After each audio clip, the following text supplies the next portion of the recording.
Assalamualaikum warahmatullahi wabarakatuh. Kami dari kelompok 7 akan membahas tentang biaya kualitas dan produktivitas. Kualitas atau quality dapat diartikan berbeda antara satu orang dengan orang lain. Biasanya kualitas dapat dilihat dari dua faktor utama seperti berikut ini. Satu, memuaskan harapan konsumen yang berkaitan dengan atribut harapan konsumen.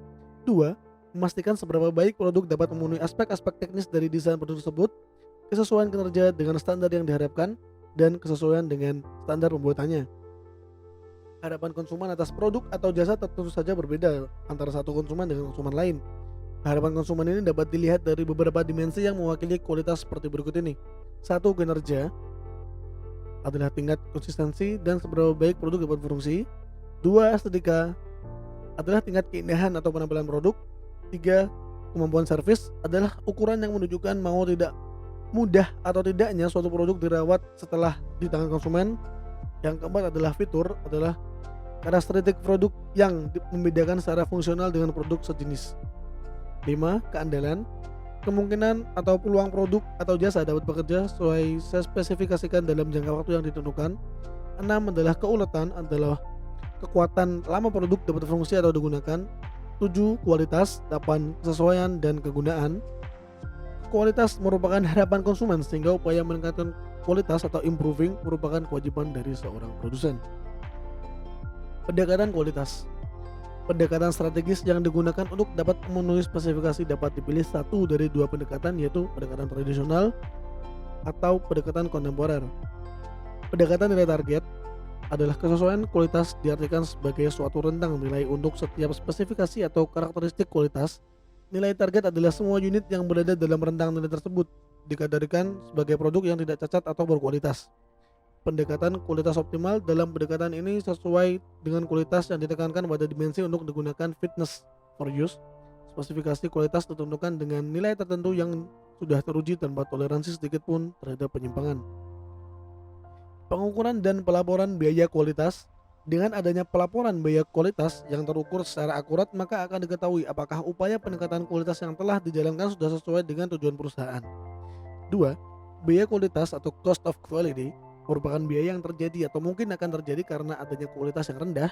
Biaya kualitas yang membedakan menjadi dua kelompok, yaitu biaya berkaitan dengan aktivitas pengendalian atau control activity dilaksanakan dengan tujuan untuk meningkatkan kualitas, sedangkan biaya yang berkaitan dengan aktivitas kegagalan atau failure activity terjadi karena adanya kegagalan dalam menjalankan suatu aktivitas atau sebuah produksi. Kedua kelompok tersebut dapat dipecah lagi dari 4 subkelompok biaya, yaitu biaya pencegahan, biaya penilaian, biaya kegagalan internal, dan biaya kegagalan eksternal. Pengukuran biaya kualitas. Biaya kualitas dapat diklasifikasikan menjadi dua dalam pengamatannya. Pertama adalah biaya kualitas yang dapat diamati atau observable quality cost, merupakan biaya kualitas yang secara langsung dapat diukur dan biasanya datanya tersedia dalam laporan akuntansi perusahaan. Sedangkan yang kedua adalah biaya kualitas yang tersembunyi atau hidden quality cost, merupakan biaya atas hilangnya kesempatan yang diakibatkan oleh rendahnya kualitas. Selain itu, biaya ini sulit diukur secara akurat jumlahnya dan tentu tidak mudah dalam mengukur jumlah biaya-biaya tersebut. Namun biaya kualitas tersembunyi bisa jadi jumlahnya signifikan dan menjadi penting dalam proses penentuan kebijakan perusahaan. Ini merupakan contoh pengelompokan biaya kualitas. Adanya ketidakan metode yang dapat digunakan untuk mengukur secara akurat biaya kualitas tersebut, sehingga cara terbaik untuk menentukan besaran biaya ini adalah dengan menggunakan pendekatan estimasi. Beberapa pendekatan estimasi yang lazim digunakan adalah metode multiplier, metode riset pasar, dan metode Taguchi Quality Loss Function. Metode multiplier. Berdasarkan metode ini diasumsikan bahwa total biaya kualitas merupakan multiplikasi dari beberapa ukuran biaya kegagalan, sehingga untuk mengestimasi biaya kegagalan total dapat dilakukan dengan menggunakan suatu angka penggali yang ditentukan dengan biaya kegagalan total yang terobservasi. Metode riset pasar digunakan untuk mendapatkan gambaran jumlah biaya kegagalan total, dilakukan dengan menggunakan wawancara terhadap tenaga pemasaran dan survei konsumen. Hasilnya akan diperoleh suatu besaran dari rendahnya kualitas terhadap pangsa pasar dan hilangnya penjualan yang akan bermanfaat dalam memprediksi dampak rendahnya kualitas. Metode Taguchi Quality Loss Function. Pandangan dalam metode Taguchi ini berbeda dengan pandangan tradisional yang mengizinkan adanya penyimpangan selama masih dalam rentang target. Perhitungan biaya kegagalan eksternal total dengan metode Taguchi dapat diformulasi sebagai berikut. Praga 8.4 menunjukkan bahwa biaya kualitas adalah 0 pada saat nilai target dapat dicapai dan bertambah secara simetris setiap terjadi penyimpangan terhadap nilai target kualitas. Sebagai contoh, perusahaan Golden Pipe memproduksi pipa baja dengan nilai target kualitas diameter pipa ditentukan 20,00 cm dan K sebesar 20.000. Dari produksi Januari 2012 diambil sebanyak 5 unit sebagai sampel yang kemudian diukur diameternya dengan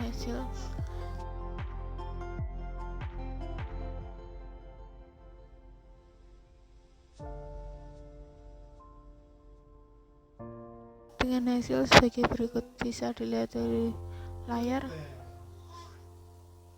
Contoh laporan biaya kualitas. Berdasarkan data tersebut dapat dihitung biaya kegagalan eksternal total untuk Januari 2012. Jika di perusahaan Golden Pipa bulan itu diproduksi 10.000 unit pipa, maka besarnya biaya kegagalan eksternal sebesar Rp3.300.000 atau 10.000 unit dikali Rp330. Perhitungan dapat dilihat pada tabel sebelumnya.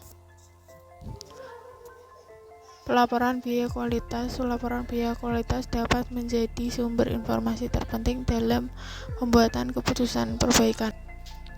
Laporan biaya kualitas adalah menentukan biaya kualitas sesungguhnya untuk setiap komponen kualitas. Supaya penyusunan laporan biaya kualitas mudah dilakukan dan dipahami, lazimnya dibuat dalam bentuk presentasi dari penjualan sesungguhnya. Sebagai contoh, PT Artamas memiliki laporan biaya kualitas seperti yang disajikan dalam Praga 8.6.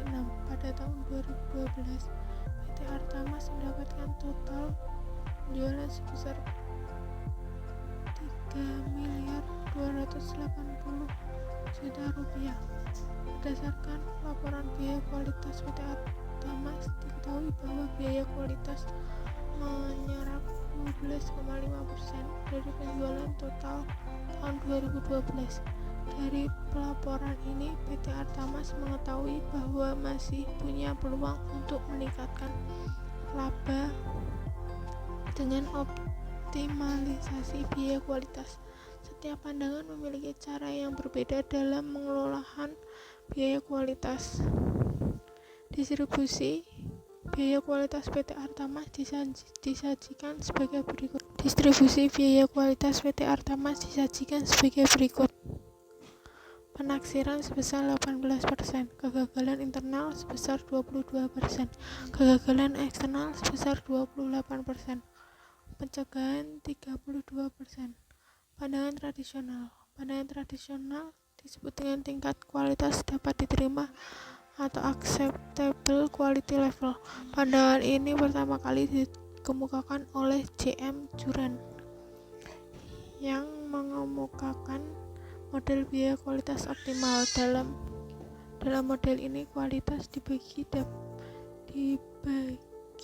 dalam 3 zona relatif terhadap titik total biaya kualitas minimum, yaitu aktivitas peningkatan kualitas dipilih pada daerah di bawah zona tingkat kualitas optimal. Zona kesempurnaan berada di atasnya dan di antara keduanya terdapat zona tidak berbeda atau indiferense. Ada penjelasan lain dalam pendekatan kualitas yang dapat diterima diasumsikan sebagai suatu pertukaran antara biaya pengendalian dengan biaya kegagalan. Disinilah titik keseimbangan yang menunjukkan tingkat rendah dari biaya kualitas yang disebut sebagai tingkat kualitas dapat diterima atau AQL atau Acceptable Quality Level. Pandangan kontemporer disebut pengendalian kualitas total atau total quality control atau zero defect. Sangat dipengaruhi oleh teori yang dikemukakan oleh ahli kualitas dari Jepang, Kenichi Taguchi. Inti dari pandangan ini adalah untuk mendapatkan manfaat biaya maka tidak diperbolehkan adanya produk yang tidak sesuai dengan spesifikasi yang ditentukan. Setiap penyimpangan spesifikasi target akan menghasilkan peningkatan biaya kualitas. Oleh karena itu, dalam pandangan ini tingkat optimal dari kualitas akan terjadi pada kondisi cacat nol atau zero defect, yang berarti total biaya kualitas terendah dicapai pada saat tidak terjadi cacat. Analisis tren pelaporan biaya kualitas dapat memberikan gambaran mengenai distribusi biaya kualitas dalam kelompok-kelompok aktivitas kualitas. Namun dalam pelaporan tersebut tidak dapat memberikan gambaran secara makna perkembangan program perbaikan kualitas yang dilakukan. Dengan menggunakan grafik tren akan diketahui perkembangan total dan per komponen dari periode ke periode. Kemudian dengan melakukan perbandingan antar komponen kualitas akan diketahui hubungan dan pengaruh antar komponen. Misalnya, sebuah perusahaan memiliki data biaya kualitas sebagai berikut.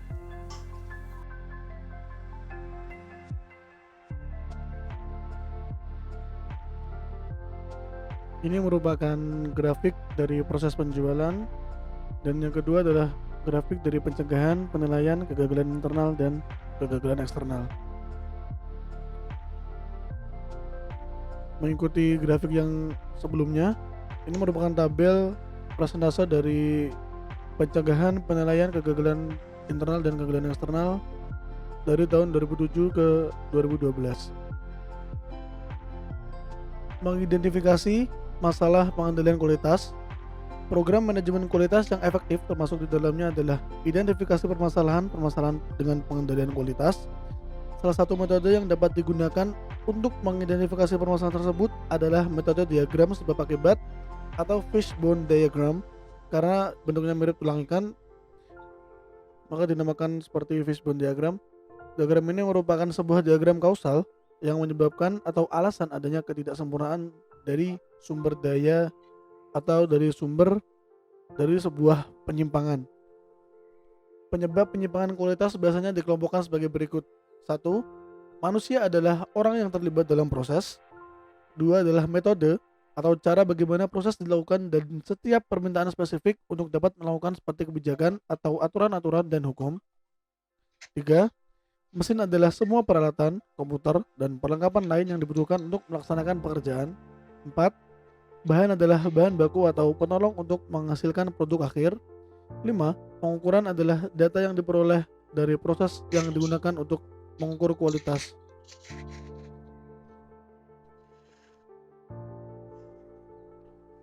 Lingkungan merupakan suatu kondisi seperti waktu di lokasi, cuaca, budaya, dan lainnya.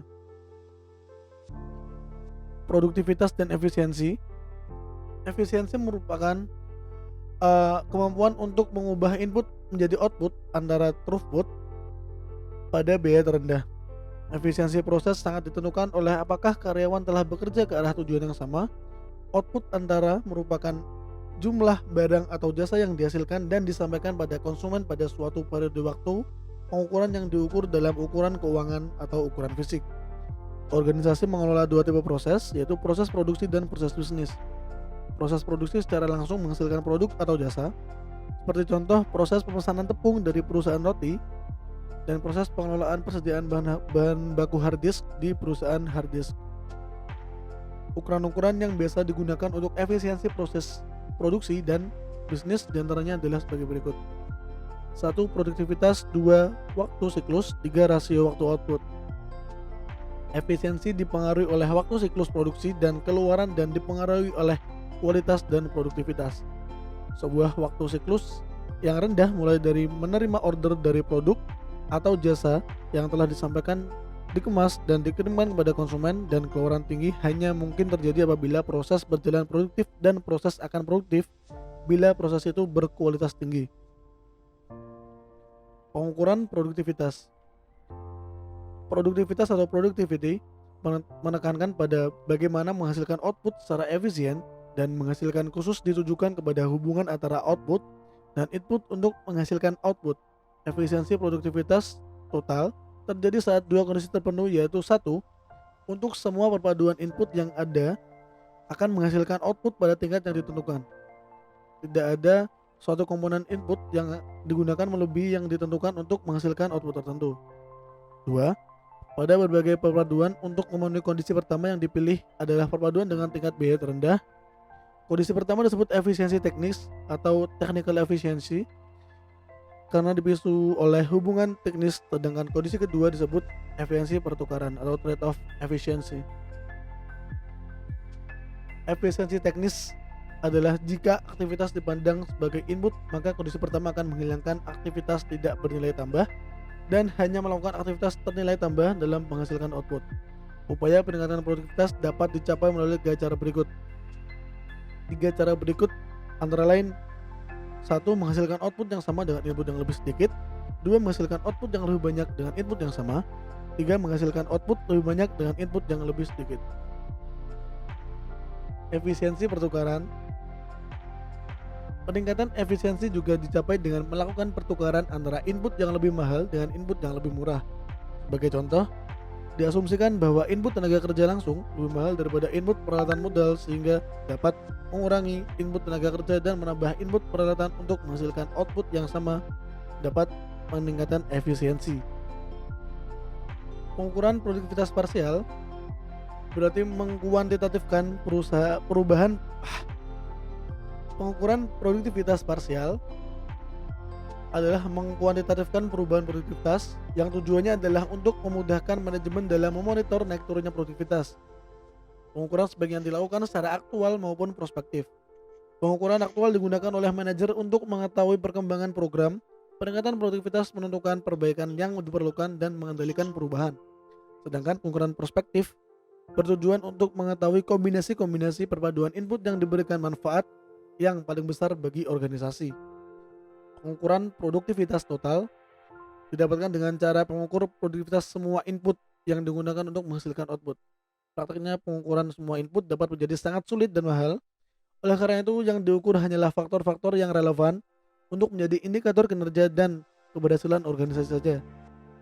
Jadi, hanya input tertentu saja yang diukur kinerjanya. Terdapat 2 pendekatan pengukuran yang dapat digunakan, yaitu pengukuran profil dan pengukuran profit link produktivitas. Pengukuran waktu siklus. Waktu siklus adalah waktu yang dibutuhkan untuk menghasilkan suatu produk atau jasa. Pada jasa, waktu siklus dihitung sejak konsumen mengajukan permintaan layanan sampai selesai. Waktu siklus rata-rata setara dengan total waktu proses untuk semua unit dibagi dengan unit yang dihasilkan. Agar lebih bermanfaat, waktu siklus rata-rata harus dimasukkan rata-rata waktu yang dibutuhkan untuk mengirim semua unit produk dan pengerjaan ulang atau produk pembuangan jika terdapat produk cacat atau sisa bahan dan limbah yang merupakan aktivitas tidak bernilai tambah. Sekian, terima kasih dari kelompok kami. Apabila ada kurang lebihnya, kami mohon maaf. Wassalamualaikum warahmatullahi wabarakatuh.